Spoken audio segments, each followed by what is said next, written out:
Hello and welcome to the Holistic Success Show. I'm Dr. Robert Puff. And I'm Elizabeth Lozano. Today we're going to have a guest talking about relationships and how to do them well. We're also going to be watching a couple of clips from Dr. Puff. The first one will be about what the cycle of desire is, and the second one will be the difference between desire versus preferences. And then one of the questions we're asking from you will be about how do we do well holistically in tough economic times. And then the other question is about how to handle a child who is being disrespectful.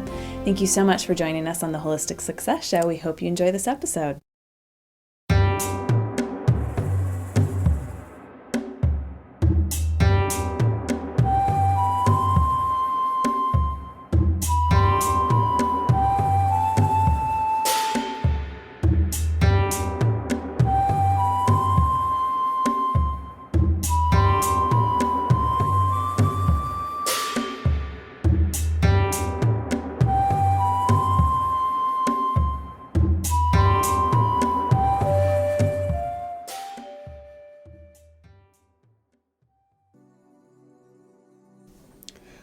What causes perhaps all, if not a great amount of the suffering in the world? You may think, is it, poverty? Is it, starvation? Is it lack of safety? It's actually desire and fear, because desire and fear are really the same. It's like a coin. On one side is desire and the other side is fear.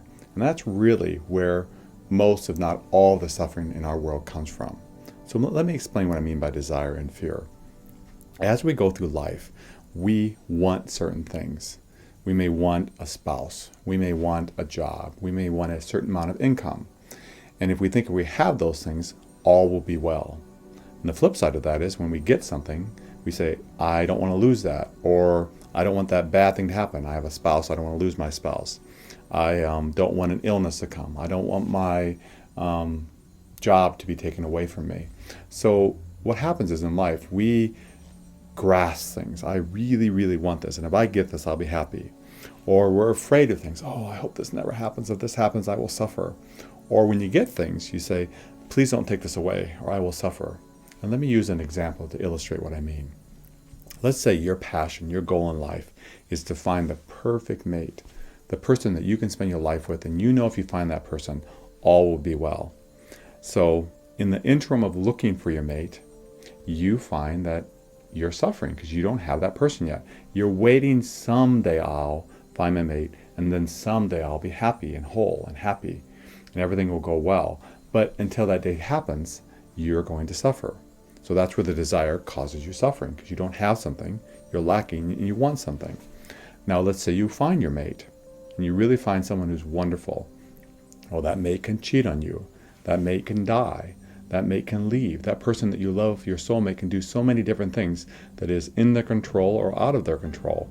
But that relationship may change. And even if you're with them for 20, 30, 40 years, at some point, something is going to change. So fear can kick in. I'm afraid of losing them. What if they leave?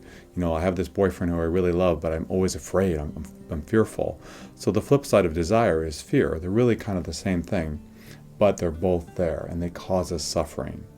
So why do we do that? What happens in us? We do that because we want and we think if externally I have something, I'll be well if I get it.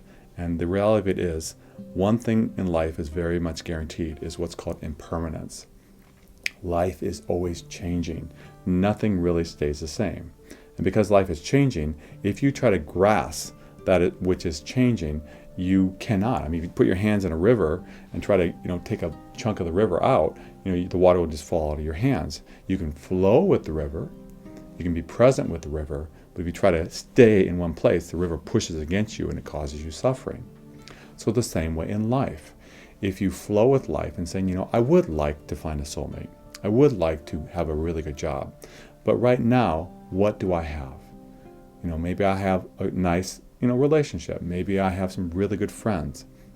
And if you can focus on that and be 100% present with what's happening right here, right now, goals are good and working toward things are great, but be present with what's here right now. What you'll find is that suffering that so many people experience starts dissipating because you're not wishing things were being different. You're not wanting things to be what they aren't. You're saying, I am going to accept what is. Right now, I am not with my soulmate. I'm okay, because there's a lot of other beautiful things that are happening. And an analogy I love to use, I learned it from someone else. He talks about you go to a symphony, and then when you get to the symphony, there's about 100 instruments there, but you only like the orchestra. You only like, the drummers. You only like them. And when you get there, the drummers aren't playing. The drumming isn't there, and you're just so disappointed. You're upset. But what you're missing out is there's a 99 other orchestra people playing, and what you could focus on is all the other wonderful people playing. But if you want one thing, you're going to suffer. If you're glad of lots of things, even though one thing is missing, you won't suffer. So right now, if you don't have a job, if you don't have the dream job, but you have a good relationship with your spouse, you have great kids, you have great health, focus on those things. Be present with what you do have. Work towards changing what you don't have, but love and embrace most of the time what you do have. And what you'll find is suffering will dissipate. And what will arise is spontaneous happiness. Peace. This week's first question comes to us from Fred G. in San Diego, California, and he writes in this awful economy, I strive personally to be holistic every day, but it continually gets harder with bills piling up and my boss making me work long hours. How do I balance time with family, friends, rest, and work if work is the dominating factor in my life? Well, Fred, that's a very good question, because a lot of people, I think, do struggle with that. My father-in-law, when he was going towards retirement, they kept putting more and more on his plate, and he had more and more work to do, and he had less and less time for other things. And I think the key there is when that happens is you really need to have a ritual of leaving work at work. Because what really overwhelms people is when they take work home with them, when they mentally come home with work. And when that work comes home with you, you really, instead of maybe working 40, 50, 60 hours, you're working 70, 80, 90, 100 hours, or even in your nighttime, your sleep time. So I think it's important to first say, okay, I may have to work a little bit more right now, because some of us have to. This is the times that we're in. But when you're working, work. When you're not working, don't be working. Really learning to be present here and now with what's happening in your life right here, right now. So when you're with your family, be with your family, be present with your family, give them your attention, give them your focus. And when you're with if you're on a date, just be with your spouse and really enjoy him or her. And, or whatever you're doing, just learn to be very present without the egoic, I call it the egoic thoughts running through your mind that keep you from being present with what is happening right here, right now. Because it's your mind, really, because a lot of people around the world have to work a lot, but there are people that can put in a lot of hours and still be whole, because they're learning to, when they're busy, they learn to focus on what they're doing right now, and then when they're doing something else, they just focus on that. It's amazing how much you can really have a lot of stress-free living and be really a really good life as long as you're present with what is.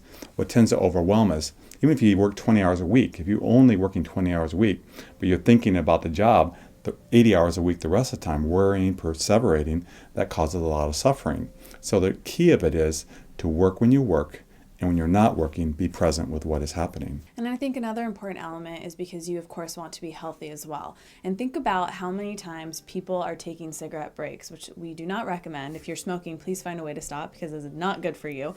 But think about those breaks that those people take. That's okay for them to take those breaks, right? So why don't you take a break to walk around? You can walk around the building. You can go, even sit in your car. But actually, I really recommend for you to get some exercise, because that's very, very important. You can walk around the building. You can walk up and down the stairs. You can do a couple things like that, and you'll find that will also give you more energy. And also, instead of going to a fast food place, and that's what your lunch is, or even eating your lunch at your desk, take that time to be healthy. Put good nutrition into your body. Walk to the supermarket and get some food for yourself. Walk to a healthy restaurant for you to get some food. That way you're getting some exercise and some good stuff going in, because holistic health is all about everything. It's not just the friends and family, it's also, or the work, it's also what you're putting in your body and what you're doing as far as exercise goes. And lastly, Fred, also think about the chance of maybe I need to think about moving on. Maybe your work has become, maybe even taken advantage of this economic time, which some employers do, and saying, I'm good at what I do. It's perhaps time for me to get a job somewhere else where they don't take advantage of me and make me work this 60, 70, 80 hours, whatever your job is doing, because it isn't healthy for you. Being holistically balanced is making sure that you don't spend too much time on one slice of the pie. And part of that might be, hey, we need to cut back a little bit, not eat out as often, cut back on our car expenses so that we can then have more freedom for time. And I'm going to let this job go because I need to make sure that it's not abusing me and I'm having to be overworked and exhausted and no time for anything else. So good luck, Fred.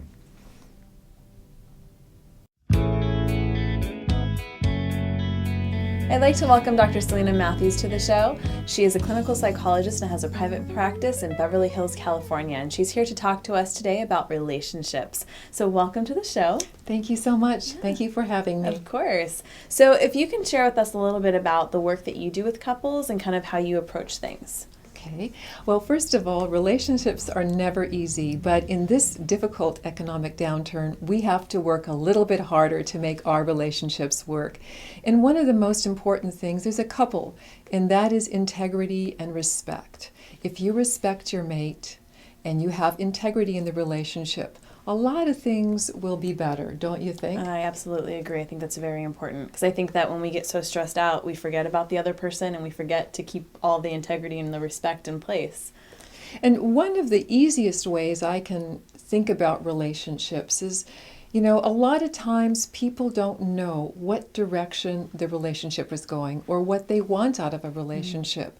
And so I find that I need to help people to find out so that they're both looking in the same direction. They both have to be going towards the same goals. Goals in a relationship are one of the most important things that anybody can have. So what are some goals that we're talking about? Because I think people don't really think about goals when they think about having a relationship. So what are the goals that maybe you are talking about when you work with the couples? Well, some of the goals are their direction financially, their direction spiritually, what they want for their life, what their 2-year, 5-year, 10-year goal is. These are really important. And what that does is it holds the relationship in such a way that it can have a longevity. What happens, unfortunately, is sometimes people veer in different directions because, as you know, we don't all grow the same. Mm-hmm. And the great thing about marriage is a term that I like to use a lot more than husband and wife is really a life partner. What you're looking for in a relationship is a life partner, someone that can go through all the ups and downs with you and good and the bad, and no matter what happens can pull you up and can hold you up and you can hold them up. That's teamwork. Yeah. And I think a lot of people today don't really understand the teamwork of relationship. I think you're absolutely right, and I think that is really beautiful the way that you term that instead of husband or wife, because it's so true. It is a partnership, and it's you support each other and you take care of each other, and almost I know the work that I do with couples, we have to teach them how to do that again, because when they come in sometimes they're almost like strangers or enemies, unfortunately, sometimes. And that's exactly right. And I think every therapist feels the same when people walk in the door, because people don't come to see us unless there's a serious problem and we have to manage that. But one thing I want to talk about relationships is, there are energies that exist in the world. There are archetypal energies, and I don't think we need to invent the wheel again in terms of relationships. And I want to give you a couple of great examples in the universe that have been around for thousands and thousands of years. We have the king and the queen. We also have the yin and the yang symbol. The king and the queen is about masculine and feminine energy, and the yin and the yang is about masculine and feminine as well. And I want to look at these two things because I think sometimes, especially now, we have a lot of very strong and powerful women. And women, which is a good thing. Yes. It is a great thing, yeah. Elizabeth. But what happens is when they go home, they are being strong and powerful with their man. Now, you can't have two alpha dogs in the same room. Right. You're going to have a dog fight. Correct. So what I'm trying to have people understand is someone has to take the yang position and someone has to take the yin position. That's the best way that I can do that. Or you can have the king and queen as different images to use. I think that helps people to conceptualize how to have a really healthy relationship. And don't you think that it's in different areas too? That, I don't know, like you don't want to say that one person's like the boss and then one person's totally submissive to the other person, because that's not respect, right? Because I think that we have to be careful because I don't want people to get that message, you know. So not like you're a peon. No, we don't want the hierarchy to be like this. We want it to be like this. So there has to be a hierarchy. I don't believe that in any healthy relationship you can be equal partners 50-50. I don't believe in that. I don't think it exists. I think it could be, you know, just a different version of, you know, just a different version. Well, I think it's kind of a balance, you know. In some areas, one person may be more here, and in the other areas, the person. It's like the yin and the yang. It's like a dance almost. I think sometimes it is a dance, but there has to be someone that controls the relationship. There has to be the masculine, and it could be, for example, many times we have a very successful man and, you know, a good man handling the relationship, and his wife stays at home. That can be wonderful and perfect and amazing. But what's happening is sometimes women want to tell their men what to do all the time. And what they do is they emasculate the men, and they take away their power because they feel powerless. And so rather than doing that, there's a way of working together where one is not overly and one is not underly, so there can be middle ground. I'm always trying to find middle ground in every single relationship because we want to keep all the families together. That's the goal. Healthy, strong, happy families. Now, what about the other way around when, you know, because sometimes there are relationships, and I'm sure you've seen coming in, where there is abuse going on, where there is emotional abuse, maybe with the man towards the woman, and, you know, not emasculating, but treating the woman and making her feel like she's less than. What about then? Well, I think that's a whole other issue. I think, generally speaking, if your man is being abusive to you, you need to really get some help, first of all, because I think if you're in this relationship, your self-esteem levels are low at this point, and I think you need to get some help. So my question is, because I can see how sometimes somebody, you know, and I don't want people to twist things, so somebody, let's say, a man who may unfortunately be abusive, okay, and if he hears the message of, oh, well, there's supposed to be somebody who's dominant, and I'm dominating you, and that's just the way it is, and you need to do what I say, how do you work with that? You know what I mean? Well, I think that there's roles. I think we have a perfect example with, Barack and Michelle Obama. Barack is the king. He rules our country, he rules his marriage, and there's Michelle. She's very powerful. That's a really healthy archetypal role that we have in our country. So they're both powerful is what you're saying. Yes, the king and queen are both powerful, but they're powerful in two different ways. We also we can talk politics for right now. We can talk about George W. and Laura Bush.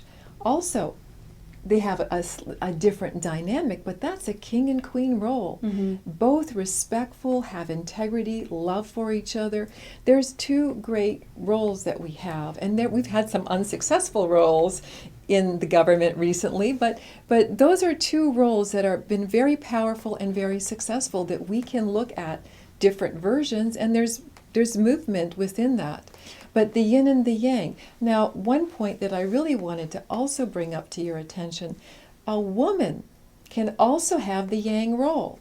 For example, if you have a very powerful woman who's an amazing physician and is the breadwinner of the family, and then she's married to, let's say, a school teacher, perfect.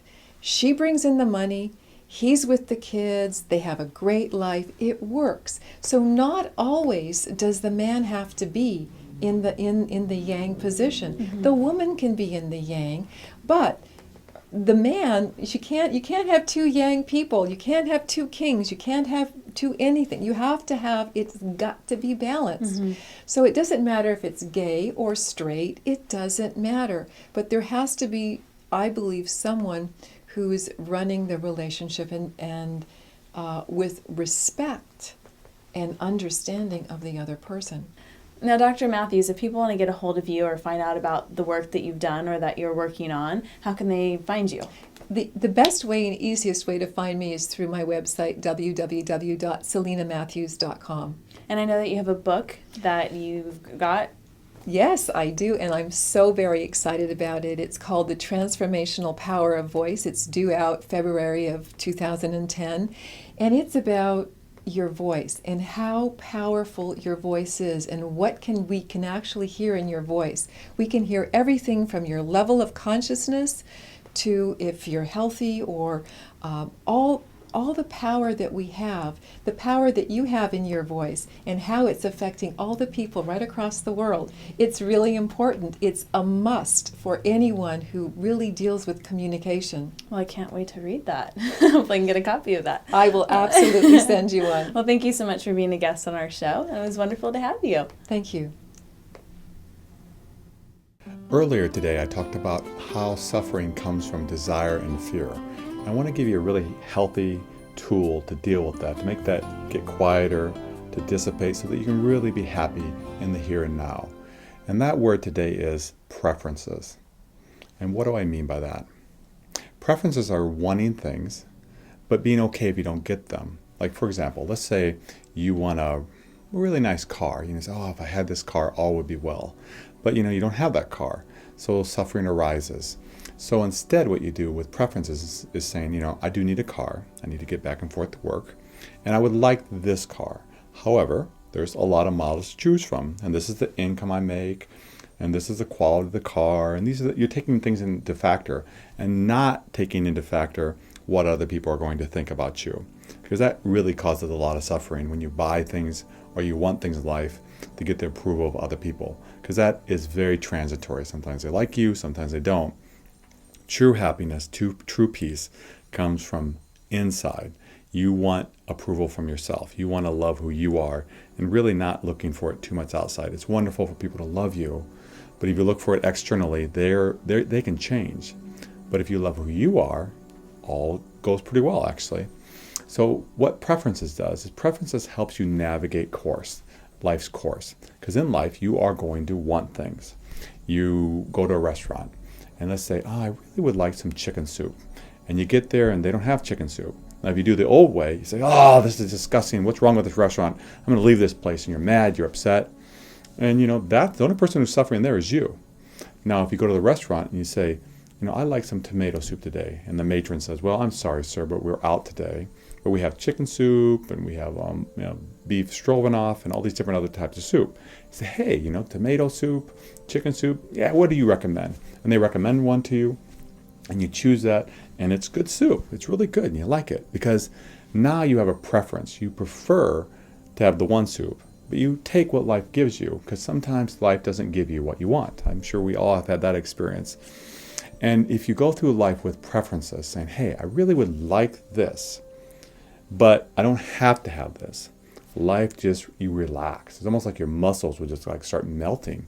Because now you don't say, I have to have this or I'm going to suffer. You say, I would like this. And it'd be nice to have this. So you continue to achieve. Remember, this show is a holistic success show. So you continue to achieve. But now it's like Christmas. It's presents you're getting along the way. It's icing on the cake. Extra things you're getting instead of you have to have this. And so as you go through life with preferences, you still will work towards things. But when things don't work out, say, that's too bad, but I'm glad I have what I have.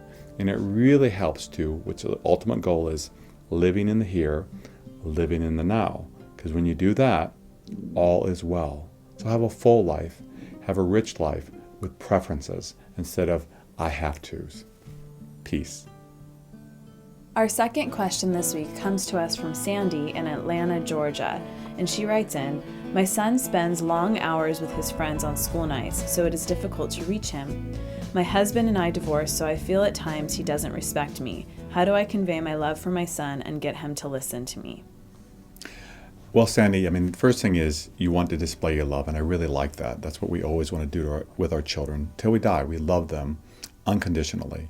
But that doesn't mean you don't set up boundaries with your children and let them know that, hey, when you're with me, and that's what you focus on, when you're with me, these are the rules. So, I want respect from you. I need to know where you are at times. I need to be able to reach you, whatever your rules are, but make them appropriate for his age. Your son's a little bit older, so you don't want to treat him like a 5-year-old, of course. But in the same sense, the rules that you have are good for him and good for you. So you guys love each other and reach out for each other and watch each other and care for each other. And that's the message you want to give to him, with giving him some freedom. Because you want to make sure when he heads off to college or moves forward in his life, he's had experiences of being free, but coming back to you for advice. Because I remember when I was in college, particularly the freshmen that would be there, they had very controlling parents, and when they went to college, they would just not do well. They actually just fell apart because they weren't used to so much freedom. So there's that sense of balancing, letting them become more and more independent as they get older. But respect is respect. I mean, your son needs to respect you. And what he does when you're divorced, what he does at the other parent isn't really that relevant. What's relevant is, what is he doing with you? And so what you do is, when he's with you, these are the rules. And you use rewards. Rewards are the best way to work with teenagers, not so much punishment anymore.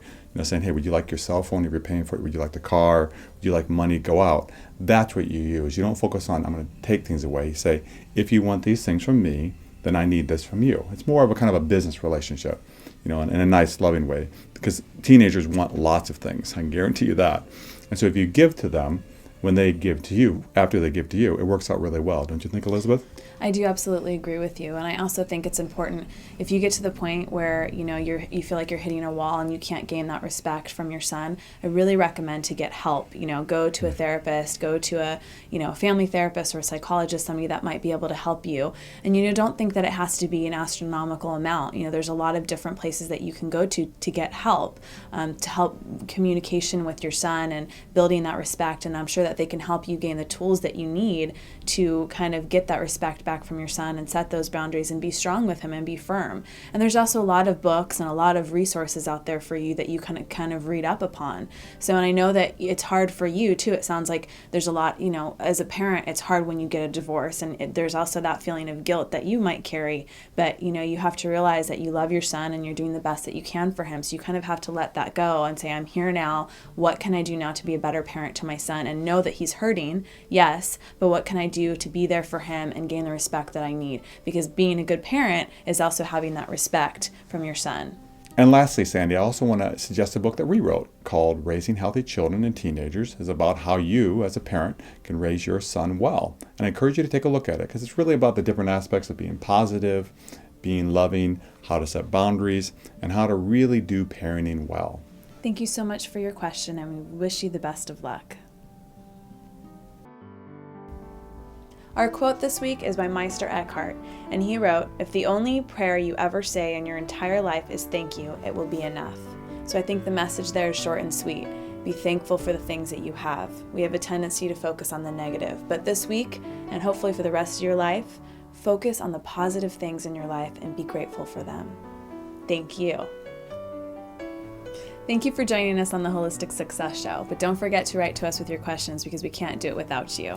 And at our bookstore, if you visit there, we have a lot of books, CDs, and DVDs for you, so you can grow and continue to develop personally and psychologically and spiritually. Thank you so much for joining us on another episode of the Holistic Success Show. Have a wonderful week, and we'll see you next time.